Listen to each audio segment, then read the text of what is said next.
পাকিস্তান দুই পরমাণু শক্তিধর দেশ কি আবারও যুদ্ধের পথে হাঁটছে? বিশ্ব যখন তাকিয়ে আছে গাজা, ইউক্রেন আর তাইওয়ানের দিকে, তখন দক্ষিণ এশিয়ায় তৈরি হচ্ছে আরেক ভয়ানক অশান্তির সম্ভাবনা। ভারত পাকিস্তানের সীমান্তে টানা 4 রাত গুলি বিনিময় হয়েছে। শুধু তাই নয়, আজ পাকিস্তানের 16টি ইউটিউব চ্যানেল ভারতে নিষিদ্ধ করা হয়েছে। এমনকি লন্ডনে পাকিস্তান হাই কমিশনে যে হামলা হয়েছে তার দায় ভারতকে দিচ্ছে পাকিস্তান। আর এই উত্তপ্ত মুহূর্তে ভারত করছে বিশাল সামরিক চুক্তি। এই সবকিছুই দেখে বিশ্লেষকরা বলছেন, উপমহাদেশ কি যুদ্ধের দিকে এগিয়ে যাচ্ছে? সবকিছু শুরু হয় জম্মু কাশ্মীরের পাহেলগামে 26 জন নিহতের সেই নির্মম সন্ত্রাসী হামলার মাধ্যমে। আতঙ্কে কেঁপে ওঠে পুরো উপত্যকা। হামলার দায় স্বীকার করে পাকিস্তানি রেজিস্ট্যান্স ফ্রন্ট, কিন্তু ভারতীয় গোয়েন্দারা বলছেন এর পেছনে রয়েছে পাকিস্তান ভিত্তিক লস্কর ই তৈবার ছায়া সংগঠন।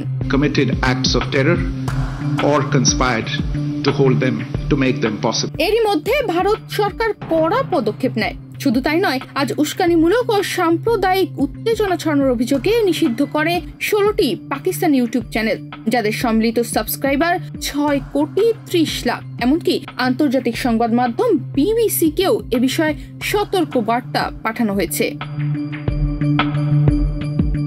তবে এই মুহূর্তে উত্তেজনা শুধু দুই দেশের সীমান্তেই নয়, ছড়িয়ে পড়েছে আন্তর্জাতিক মাটিতেও। লন্ডনে পাকিস্তানি হাই কমিশনে হামলা চালায় ভারতীয় বিক্ষোভকারীদের একটি দল। ভবনের গায়ে গেরুয়া রং লাগানো হয়, জানালা ভেঙে ফেলা হয়।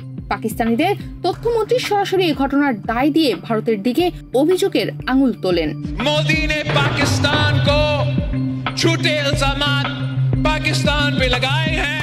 এমনকি গত 4 রাত ধরে দুই দেশের সীমান্তে থামছে না গুলির শব্দ। ভারতীয় সেনারা বলছে প্রায় প্রতিদিনই হচ্ছে গুলি বিনিময়।